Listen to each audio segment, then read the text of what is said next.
Welcome to the debate. 2 अप्रैल 2026 की रात ज़रा इमेजिन कीजिए कि आप अपने घर की छत पर जाते हैं। आप आसमान की तरफ देखते हैं क्योंकि आपने न्यूज़ में सुना है कि आज रात आसमान में फुल पिंक मून दिखने वाला है। हाँ, और आपके दिमाग में वो एक तस्वीर होती है कि चांद आज सच में किसी चमकीले गुलाबी रंग का नजर आएगा, है ना? बिल्कुल, एक परफेक्ट पिंक चांद। पर होता क्या है? जब आप ऊपर देखते हैं तो वहाँ रोज जैसा मतलब वही सफेद चमकता हुआ चांद होता है। उसमें कहीं कोई गुलाबी रंग नहीं होता। एकदम सफेद और नॉर्मल। एग्जैक्टली तो सवाल ये उठता है कि जब चांद गुलाबी है ही नहीं तो सदियों से इंसान इसे पिंक मून क्यों कह रहा है? हमारी सोर्स मटेरियल हमें एक बहुत ही दिलचस्प सच्चाई बताती है। ये खूबसूरत पोएटिक नाम असल में नॉर्थ अमेरिका की पुरानी इंडिजिनस परंपराओं से आया है और इसका सीधा कनेक्शन आसमान से है ही नहीं। बिल्कुल नहीं है, बल्कि ये स्प्रिंग या वसंत के मौसम में खिलने वाले एक छोटे से जंगली फूल से जुड़ा है, जिसे फ्लॉक्स कहते हैं। जब ये फूल खिलता है ना, तो जमीन का पूरा लैंडस्केप हल्के गुलाबी रंग की चादर ओढ़ लेता है। सही कहा। और यहीं से हमारी आज की चर्चा का जो कोर सवाल है वो पैदा होता है।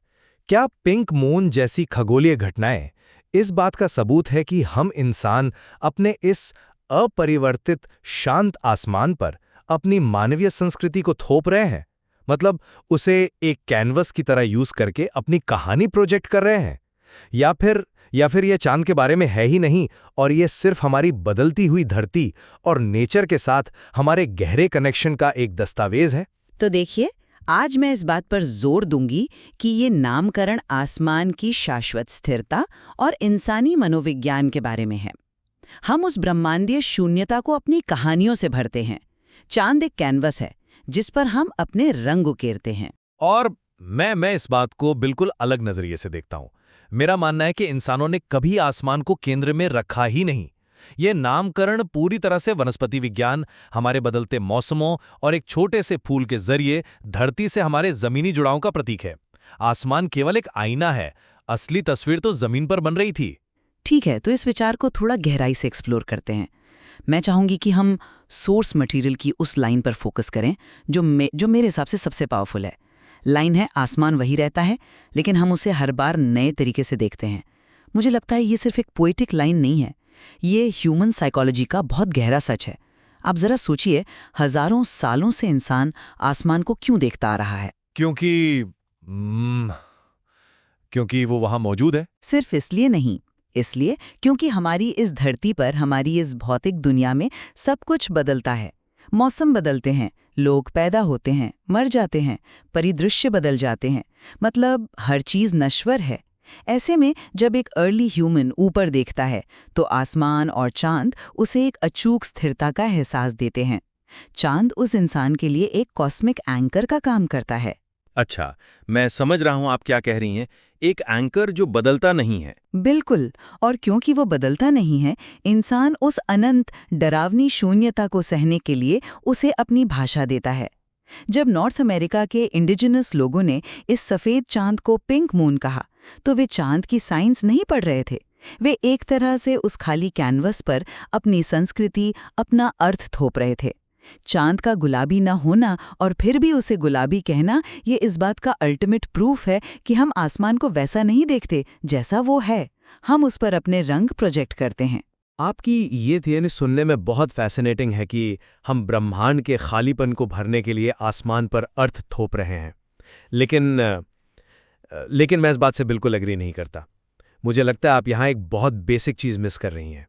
वो क्या? आप कह रही हैं कि इंसान ने आसमान को एक कैनवस की तरह इस्तेमाल किया, लेकिन मैं कहूँगा इंसान का फोकस आसमान पे था ही नहीं।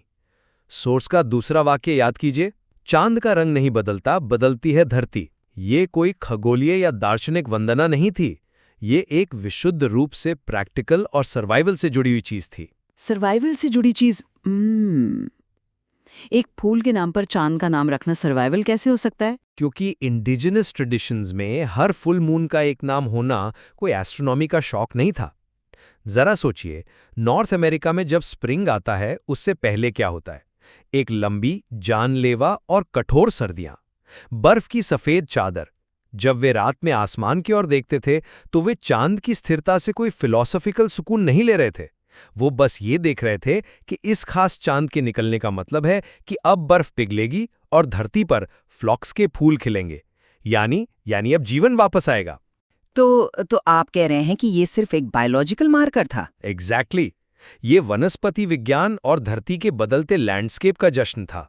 जब उन्होंने इसे पिंक मून कहा तो वे आसमान को नहीं रंग रहे थे, वे बस ये डिक्लेयर कर रहे थे कि हमारी धरती का सबसे खूबसूरत बदलाव, यानी पूरी जमीन का पिंक हो जाना, अब शुरू हो गया है।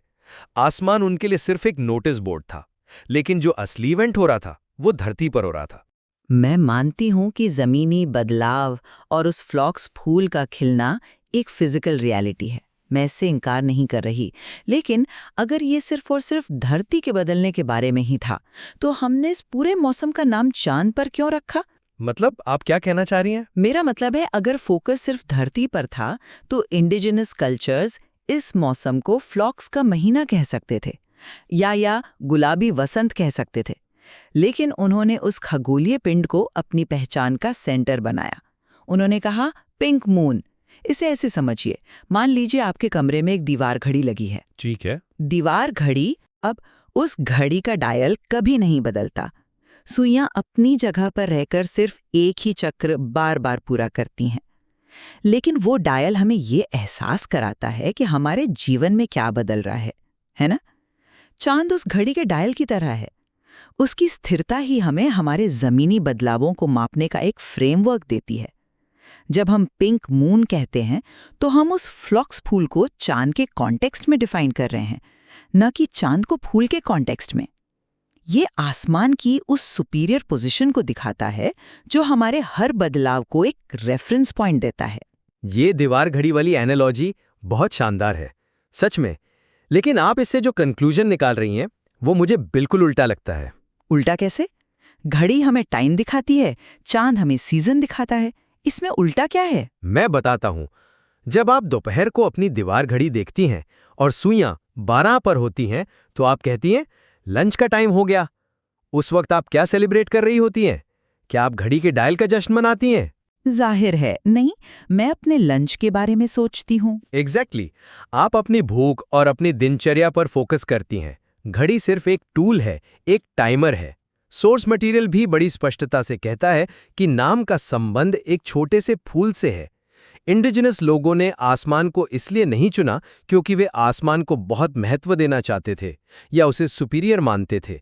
उन्होंने आसमान को इसलिए चुना क्योंकि आसमान सबसे बड़ा और सबसे आसान कैलेंडर है जो हर कबीले को एक साथ दिखाई देता है। लेकिन फिर भी वो कैलेंडर तो आसमान ही है ना, आप इसे इग्नोर नहीं कर सकते। हाँ, कैलेंडर आसमान है, लेकिन उस कैलेंडर में जो इवेंट दर्ज है, यानी वसंत का आना, जमीन का पिंक हो जाना, वो तो पूरी तरह से हमारी इस मिट्टी का है।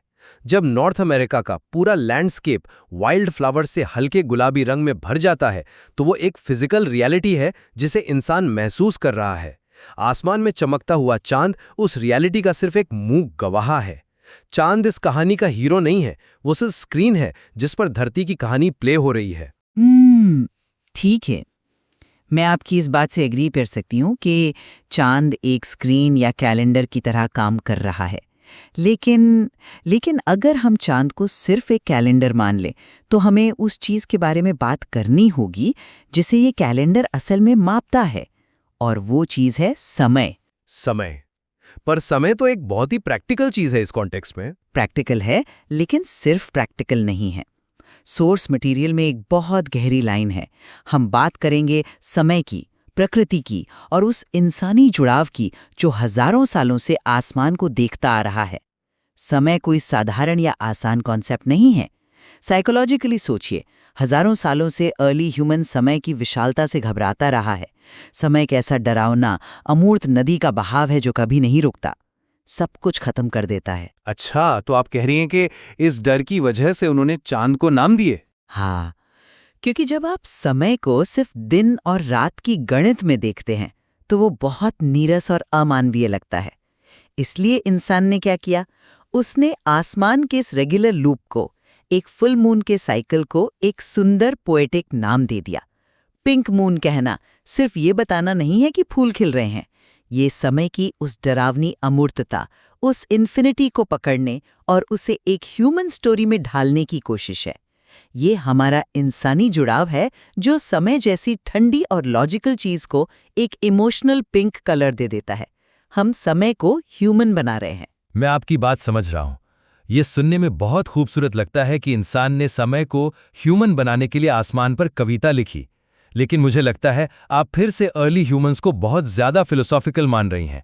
मेरा नजरिया एकदम अलग है। तो आपके हिसाब से समय क्या था उनके लिए? मेरे हिसाब से समय को मानवीय आसमान ने नहीं बनाया, बल्कि धरती के वसंत ने बनाया। जब वो लोग हजारों सालों से आसमान देख रहे थे, तो वो किसी अमूर्त इन्फिनिटी या दार्शनिक शून्य को देखकर डर नहीं रहे थे। वो ये ऑब्जर्व कर रहे थे कि आसमान का कौन सा फेज धरती पर सर्वाइवल के साथ मैच करता है। सोर्स बहुत क्लियरली कहता है, ये फूल स्प्रिंग की शुरुआत में खिलता है। और स्प्रिंग का आना तो समय का ही एक हिस्सा है ना? हाँ, लेकिन स्प्रिंग का आना कोई अमूर्त या डरावना समय नहीं है। ये गर्माहट का, खाने की अवेलेबिलिटी का और सर्दियों की मौत से बचने का एक बहुत ही फिजिकल एक्सपीरियंस है। समय इंसानों के लिए तब तक कोई मायने नहीं रखता जब तक वो हमारी जमीनी हकीकत को इम्पैक्ट ना करे। इंडिजिनस लोगों ने समय के शून्यपन से डरकर ये नाम नहीं रखा। उन्होंने ये नाम इसलिए रखा क्योंकि ये चक्रीय बदलाव उनकी जिंदगी और संस्कृति की धड़कन था। मतलब आप कह रहे हैं कि इसमें कोई पोएट्री नहीं थी, सिर्फ बायोलॉजी थी? मैं कह रहा हूं कि पिंक मून समय का मानवीकरण नहीं है, ये समय का प्राकृतिकरण है। उन्होंने समय को ब्रह्मांड के उस ठंडे नजरिए से नहीं मापा, बल्कि एक छोटे से फूल के खिलने के जीवंत, रंगीन नजरिए से मापा। समय उनके लिए वो था जो जमीन पर हो रहा था, ना कि वो जो आसमान में गुजर रहा था। ओके, आपकी ये बात काफी हद तक लॉजिकल है कि समय का अर्थ हमारे अस्तित्व और फिजिकल चेंजेस से जुड़ा है। मैं इसे पूरी तरह रिजेक्ट नहीं कर रही, लेकिन आपका ये तर्क हमें घुमा फिराकर वापस उसी सबसे रहस्यमयी पॉइंट पर ले आता है जिसे हम दोनों डिकोड करने की कोशिश कर रहे हैं। कौन सा पॉइंट? वही लाइन, आसमान वही रहता है लेकिन हम उसे हर बार नए तरीके से देखते हैं। मेरी बात ध्यान से सुनिए, अगर सब कुछ सिर्फ धरती के फिजिकल लैंडस्केप के बदलने के बारे में ही है, जैसा कि आप कह रहे हैं, तो फिर आसमान को देखने में ये नयापन कहाँ से आ गया? नयापन? हाँ, नयापन। क्योंकि फिजिकली देखा जाए तो चांद वही है, हजारों साल पहले भी वही चमक थी, वही क्रेटर थे, वही आकार था। अगर चांद एक पत्थर का खगोलीय पिंड है जो नहीं बदलता, तो वो नया कैसे हुआ? वो नयापन उस पत्थर में नहीं है, वो नयापन हमारे ह्यूमन परसेप्शन में है। लेकिन वो परसेप्शन ट्रिगर कहाँ से हो रहा है? वो परसेप्शन ट्रिगर हो रहा है हमारी स्टोरीज से। चांद वही है, पर हर इंडिजिनस जनरेशन ने, हर नई पीढ़ी ने अपनी फीलिंग्स और अपने अनुभवों से उस अपरिवर्तित चांद को नया बना दिया। चांद एक ब्लैंक स्क्रीन है, एक कोरा कागज, और हम हर साल उस पर अपनी नई भावनाएं लिखते हैं। ये हमारा नजरिया है जो एक पुराने सफेद चांद को पिंक मून के नए सांचे में ढाल देता है। ये एक बहुत ही स्ट्रांग आर्ग्यूमेंट है कि नयापन हमारी दृष्टि या परसेप्शन में है। मैं अग्री करता हूं कि चांद खुद फिजिकल रूप से नया नहीं होता, लेकिन जरा एक कदम पीछे हटकर सोचिए, क्या हमारा ये परसेप्शन, ये नयापन हमारे दिमाग में किसी वैक्यूम में पैदा होता है? वैक्यूम में नहीं, हमारी संस्कृति में पैदा होता है। नहीं, वो हमारी फिजिकल रियलिटी से पैदा होता है। ये नयापन उस परिदृश्य के हल्के गुलाबी रंग में बदलने से आता है। जब धरती सच में बदलती है, आपके चारों तरफ बर्फ की जगह पिंक फूल खिल जाते हैं, तो आप आसमान को अलग अर्थ में देखने के लिए मजबूर हो जाते हैं। तो आप मानते हैं कि हम आसमान को अलग अर्थ में देखते हैं? बिल्कुल देखते हैं, लेकिन क्यों? आपने कहा कि चांद एक कोरा कागज है। मैं कहता हूं कि वो कोरा कागज तब तक पूरी तरह से मीनिंगलेस है जब तक हमारी धरती उस पर अपनी स्याही नहीं डालती। जरा इमेजिन कीजिए उस मोमेंट को, जब सर्दियां खत्म होती हैं, बर्फ पिघलती है और जमीन पर अचानक से वो वाइट फ्लावर खिलते हैं। उस विजुअल शॉक का इतना गहरा साइकोलॉजिकल इम्पैक्ट होता है कि वही पुराना चांद जो कल तक सर्दियों की ठिठुरन और मौत का सिंबल था, अचानक वसंत और नई जिंदगी का सिंबल बन जाता है। यानी आप कह रहे हैं कि हमारा परसेप्शन धरती के रंग से बदल रहा है? एग्जैक्टली। सोर्स का वो सेंटेंस दोबारा पढ़िए, चांद का रंग नहीं बदलता, बदलती है धरती। ये इस पूरी डिबेट का अल्टीमेट कोर है। नयापन सिर्फ हमारे दिमाग की उपज नहीं है, नयापन इस बात में है कि धरती हर साल खुद को कैसे रीबर्थ देती है। जब हमारी ज़मीनी हकीकत गुलाबी रंग में बदलती है, तो हम आसमान को कैसे देखते हैं, ये अपने आप नया रूप ले लेता है। चांद वही रहता है, लेकिन हम उसे धरती की आंखों से देखते हैं। ये वाकई एक बहुत ही खूबसूरत तरीके से रखा गया पर्सपेक्टिव है। हमारी इस पूरी चर्चा के बाद मैं एक बात तो पूरी ईमानदारी से स्वीकार करूंगी। धरती का वो लैंडस्केप और उस छोटे से फ्लॉक्स फूल का खिलना, वो इस नामकरण का प्राइमरी फिजिकल ट्रिगर जरूर है। अगर वो ज़मीनी हकीकत और स्प्रिंग का मौसम नहीं होता, तो ये पिंक मून नाम कभी वजूद में ही नहीं आता। मैं इसे डिनाई नहीं कर सकती। और यही मेरा कोर पॉइंट था कि असल कहानी जमीन से शुरू होती है। हाँ, लेकिन मैं अभी भी अपने इस मूल विचार पर कायम हूं कि आसमान की उस निरंतरता के बिना, उस खगोलीय स्थिरता और अनंत शून्यता के बिना ये इंसानी जुड़ाव सदियों तक जिंदा नहीं रह सकता था। सोचिए, एक फूल खिलता है और मुरझा जाता है, लेकिन मानवीय कहानियों और आसमान की उस इन्फिनिटी का जो मेल है, उसी ने उस फूल के खिलने को महज एक ज़मीनी इवेंट से उठाकर एक यूनिवर्सल खगोलीय पहचान दे दी। आसमान ने उस फूल को अमर कर दिया। मैं इस बात की रिस्पेक्ट करता हूं, और सच कहूं तो मैं भी आपकी इस बात से अग्री करता हूं कि चांद एक बहुत ही बेहतरीन और पावरफुल कैनवस है। एक ऐसा परमानेंट मंच जो हजारों सालों से हमारे ऑब्जर्वेशन का सेंटर रहा है। अगर चांद नहीं होता तो शायद हम उस मौसम को इतने परफेक्टली ट्रैक नहीं कर पाते। उसकी स्थिरता ने वाकई इस पहचान को पीढ़ियों तक सेफ रखा है। तो हम कह सकते हैं कि दोनों का अपना अपना रोल है। रोल दोनों का है, लेकिन मैं अपनी इस बात पर अड़िग हूं कि असली क्रेडिट, इस पोएटिक नाम की असली आत्मा हमारी इस धरती के बदलते स्वरूप में ही बसती है। ये धरती की वो जीवंतता है जो उस दूर ठंडे आसमान को अर्थ और रंग देती है। बिना धरती के बदलाव के आसमान सिर्फ एक सफेद पत्थर का रिफ्लेक्शन बनकर रह जाता। शायद यही इस पूरी खगोलीय घटना का सबसे बड़ा मैजिक है। हम दोनों कम से कम इस एक पॉइंट पर तो पूरी तरह सहमत हैं कि पिंक मून का रहस्य असल में उसके गुलाबी रंग में नहीं है। ये तो समय, हमारी प्रकृति और हमारी इंसानी दृष्टि के बीच के उस जादुई तालमेल का रहस्य है जो हजारों सालों से बिना रुके चला आ रहा है। बिल्कुल, ये आसमान की उस अचूक स्थिरता और धरती की वाइब्रेंट परिवर्तनशीलता के बीच का एक कमाल का डायलॉग है। एकदम सही कहा। और ये हमें याद दिलाता है कि इस कल्चरल और नेचुरल मिस्ट्री में अभी भी बहुत कुछ ऐसा है जिसे हम शायद पूरी तरह डिकोड नहीं कर पाए हैं। और इसीलिए आज के इस विमर्श को हम किसी एक को विजेता घोषित किए बिना यहीं रोकेंगे। और हम सुनने वालों के लिए एक सवाल छोड़ना चाहेंगे। यस, तो अगली बार जब 2 अप्रैल 2026 की रात को आप अपनी छत पर जाएं और ऊपर आसमान में फुल पिंक मून को देखें, तो खुद से ये सवाल जरूर पूछिएगा, आप असल में क्या देख रहे हैं? क्या आप उस शाश्वत शांत चांद को देख रहे हैं जो कभी नहीं बदलता, या फिर आप उस धरती का अक्स देख रहे हैं जो हर वसंत में खुद को एक नए गुलाबी रूप में जन्म देती है? सोचिएगा जरूर।